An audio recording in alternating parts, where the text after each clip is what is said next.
Good morning. Day 68 is June 26, 2022. It is 11:20 a.m. Kind of started a little late, but that's all right. We came back to Williamsburg. Colonial Williamsburg. Yeah, got our one-day ticket. And now we're walking. So from the visitor center, it's like a 10-minute walk to the town. And yeah, you just walk throughout the town. They have shuttles, but we decided to just walk. Yeah, we'll see. I mean, if the bus is like right there, we're gonna get on it. So we just toured the governor's palace, and that was interesting. Now we're gonna walk around.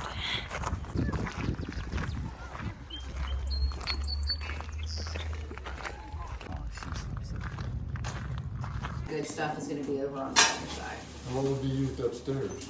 That's where the enslaved men and women who are working in this kitchen are going to be sleeping. Oftentimes, that's how it works in cities. There's not a lot of available space to build separate living quarters for those members of the population. Quite literally, the term quarter means that you're wanting to build the living spaces a quarter of a mile away from the main property. In cities, especially ones that are as large and sort of capital city-fied as Williamsburg, you don't have a quarter of a mile away from the main property to build things. People are already using that space for something else. And so the enslaved men and women... We're in the cellar. It's kind of creepy. That's a lead, whether they realize it or not.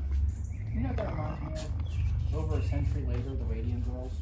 Yeah. The same basic idea, except with radium instead of lead. This is a colonial garden. Very cool. Look at the grapes. Reminds me of Papu.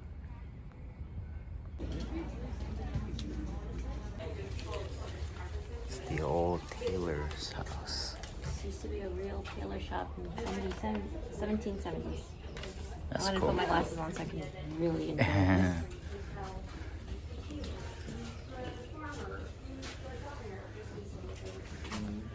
Very cool. I wonder what the, like one of those coats is the one for the wheel whip? Yeah. Made the wheel right? He's having a winter vest made for him. And having large scraps left over. Okay, this is our $12 cheeseburger, $12 hot dog. How much was the beer? $11? The beer was $11, but it's like actually it's really a hard good. Cider. It's actually It's very really good. tasty Yeah. on this hot, sunny day. This, very good. All right, time to eat our first meal of the day at 2:30. Let's go. We tried to eat at the tavern and they were like, Yeah, it's an hour wait. yeah. So we're like, no thanks. All right.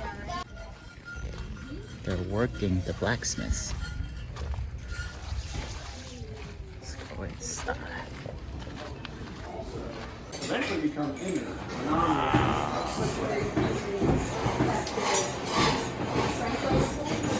Over time, if something oxidizes heavily, they have the original parts of the weather that used to be on top of the church that we replaced. And you can see the deeper kind of pock marks. The buildings around towns and the taverns around town that have these andirons in their hearths, within their kitchens or within their fireplace. The common working shoe, 2 pairs of these along with the parts and pieces to resole, reheal each pair twice. They fought a war or two before, they know what they're doing. We've never had it on before. With me, we take turns talking so one of us can get work done while the other's talking. Yeah, and make sure that nobody gets overworked.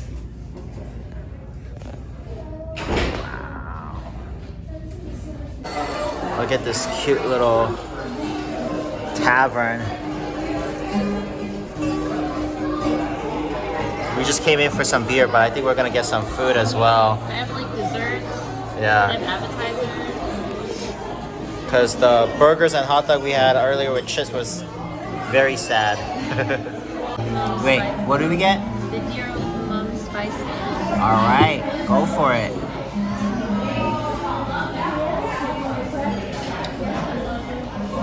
Yeah, I think you'll like it. You think I like it? like it. It tastes pretty good.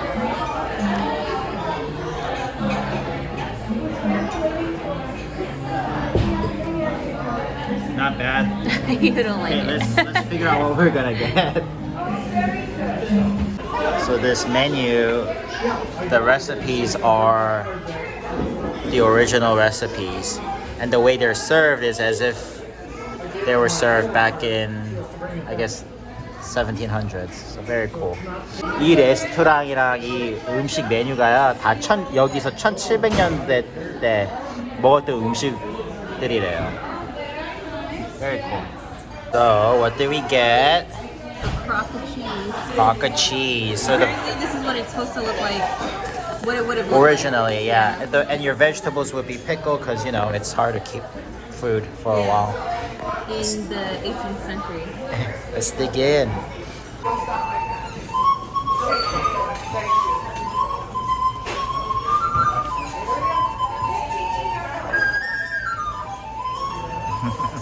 So how did you feel about Colonial Williamsburg? I really liked it. It was super cool. If you're only gonna do it for one day, definitely get here by 9. Right when they opened. Yeah, we started around 11-ish, and Yeah. there was definitely still things. There was that, stuff we could have done. So we did most of it, I want to say. It was kind of like like you have to plan it like you're going to Disneyland. Like it's a full day thing. You need to know what you want to do in advance. Because they have like performances and there's a lot of stuff going on. So you just need to be aware of that.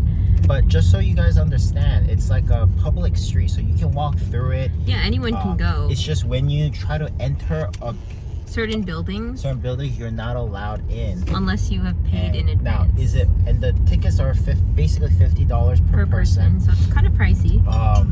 But it's really, the thing is, I think it was worth it because once you go inside, these places are like active, as in they're like the blacksmiths are literally making stuff that they For are using the for their compound. renovations Yeah. around the area. Actually, we were talking with a wheelwright. He was fixing a wheelbarrow. He was actually painting it with the paint. He had made the paint himself. And he was explaining how he made the paint, how he mixed the colors and everything. And like this was like a request put in by like one of the gardens or whatever on the grounds for this wheelbarrow because it had their original wheelbarrow had rotted, so he was making them a new one. And they actually get requests from like outside. Like he said, not as often because sometimes, you know, they have so much work to do that they can't just take anybody's like request. But this one guy, I guess, is like an enthusiast. He has a cannon that he wanted wheels made for, and he put down like $3,000 to do it.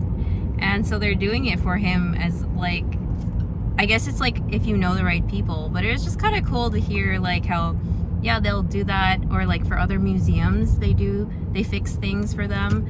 Well, the way they do it is obviously, you know, they do it the way it used to be done. So obviously it takes a long time. Everything's handmade. And that's what makes it so valuable. The shoemakers are making shoes for other people. The tailors are making shoes for I other guess people. if you like know the right people, the shoemakers will make you shoes. Yeah. But anyway, the museum stuff is the priority. So that's the really cool thing is that these buildings you enter, they're it's not just actively making themed as the old stuff like the way you typically see a museum. These are real people who are acting it out and really do. I can't say acting. They're not just they're actually really doing it. Like they're being paid to dress up as they would in a colonial era, right? Like in the 1700s. And they're actually making things. Like we were in a kitchen that would have belonged to like the governor, and they were making food. Like no one can eat it. Just the way it used to be, and of the foods that they used to make. And the other really good cool thing is once you're in there, you not only do you get to see these things, you get to ask them. Oh yeah, you get to ask them all the questions. Little things like, why are wigs made? What is that? Yeah, Why is we went this to the thing wig made? maker, and we were like, well, what were the wigs made out of? Which they were made out of horse hair, human hair, or goat hair. And then we asked like, well, oh There's a no. dead deer. But the other thing is like they'll tell you cool things like a wig would be about a month's salary, whereas shoes would be about a day's salary. You don't really want to spend more than that. And it's just like literally whatever you ask them, like they would answer. So for all those things, I think it's worth the $50 to get inside, not only to see it, but like to interact with them. So Yeah, that's, their clothes were super cool. Like the clothing department has to maintain like over 400 people's costumes, which I thought was so cool. I'm really into that kind of stuff. Like one of the wheelwright, he had glasses, so I was asking him about his glasses. Like, does he get them from a specific place? Are they given to him? You know? And he was like, well, I have really bad eyesight, and like in colonial era, their glasses would be really like small and round frames, but his were a little bigger, so he's like, they're not necessarily period accurate, but they're as close as I could get with my vision. So I thought that was super cool. You know, as someone who wears glasses, I was like, that's neat. And so yeah, it was just like really cool to ask them questions and walk around, see all the buildings. Yeah, because anyone can walk around, but to go inside the buildings, you need to like pay. They have some buildings that I think are like open to the public. They also have like a museum. and you can also buy the things. Oh yeah, you can buy things. They have shops. So they had like buildings that you could just like visit. So like the governor's palace, that was like, you can tour it, right? And then they also had buildings that were tradespeople's buildings, like the blacksmith and the tailor. And then they had taverns, or like buildings you can actually go in and eat and drink from. Like we went to a tavern that had colonial inspired food that we didn't think was that great. Like, so that was, but it was still a really cool experience. They made it just the way it was. Yeah, like just how it would have, like close to what it would have been back then. And then they had buildings that were shops, so you can actually buy things. And then like we saw the silversmith was like, they were working on things that, and then when they finish making them, they sell them in the shop next door, so you can actually buy what they're making, which But was, they're not cheap because everything's like super handmade and using old techniques. so yeah, obviously it's like not Like a mug was like almost $100. not cheap, but I mean it was like handmade, hand painted, everything, you know. Dresses were $400. Oh yeah, I was like, it would be so cool to dress up like them, but yeah, those clothes were not cheap, and I understand why, but like, you know, it was still really cool to see. So, and it's still like the idea of just being able to buy those things is pretty neat. So yeah, we had a great time. Now we're off to our next stop. We're going to get some gas. See you then. 네. 안녕하세요. 그래서 지금까지 하던 말이 뭐였냐면요, 저희가 지금 간 동네가 이제 박물관 같은데요. 대신에 이제 전시회처럼 그냥 가서 그냥 구경만 하는 게 아니라 이제 거기서 일하는 사람들이 옛날 옷차림을 입고, 그 다음에 이제 옛날 사람들이 뭐 신발을 어떻게 만들었는지 그런 걸 다 보여주는 거예요. 그래서 보여주는 것만 아니라 신발을 직접 만드는 거예요. 옛날에 만들었던 것처럼. 그 다음에 그거를 그냥 괜히 만드는 게 아니라 거기에 직원들이 쓸 수 있게 만드는 거더라고요. 그래서 신발 직접 만들어서 직원한테 줘서 그 직원이 유니폼처럼 그 신발을 신고, 그 다음에 그 한국말로는 말을 못하는데 블랙스미스라고 뭐지 도구 같은 거 만드는 사람들이 있었잖아요. 그 사람들도 그 박물관 근처에 뭐를 짓는데 거기에 쓸 도구들, 못들, 그런 거를 다 직접 만들고 있는 거예요. 그냥 괜히 만드는 게 아니라 진짜로 만드는 걸 구경하는 거라서 아주 재밌었어요. 그래서 그 일하는 사람들한테 막 이것저것 물어보면은 다 대답을 해줘요. 뭐지? 이 가발을 왜 사람들이 가발을 썼냐? 그 가발은 보통 얼마냐? 보통 가발은 한 1개월 월급 정도 가격이었대요. 대신에 이제 신발은 한 하루 정도의 일당으로 팔렸고, 그 이상 쓰면은 너무 비싼 거고, 막 이것저것 다 질문하면 다 말을 해주거든요. 그래서 그런 게 되게 재밌었다고 말을 하는 거예요. 그래서 이 도로가 공짜예요. 그냥 사람들이 그냥 왔다 갔다 지나갈 수 있는데, 이제 대신에 특별한 빌딩들에 들어가서 이 사람들이랑 말을 하고 막 이런 거를 이제 그 티켓 없이는 못 하는데, 티켓이 한 50불이었는데 되게 재밌었어요. 그래서 오늘은 저희가 한 11시쯤, 오전 11시쯤에 시작해서 5시에 다 문을 닫거든요. 그래서 다 할 수 있는 건 다 못했어요. 시간이 없어서. 그래서 다음에 만약에 기회가 있으면 9시부터 시작하든지 아니면 한 이틀 3일 이렇게 나눠서 하는 거를 추천을 하고요. 그 다음에 거기에 레스토랑도 있잖아요. 거기 음식점에 간데도 그 맥주 아니면 음식 다 옛날에 마시고 먹었던 음식들이래요. 그래 만드는 것도 옛날처럼 만들고 그래서 되게 재밌었어요. 하나 그 말 했던 거예요. 이제 오늘은 아직 한 3시간 정도 운전했는데 다음 그 국립공원 쪽으로 지금 운전 중이에요. 오케이? 너무 재미있어요. 너무 재밌었어요. 3.5 million creatives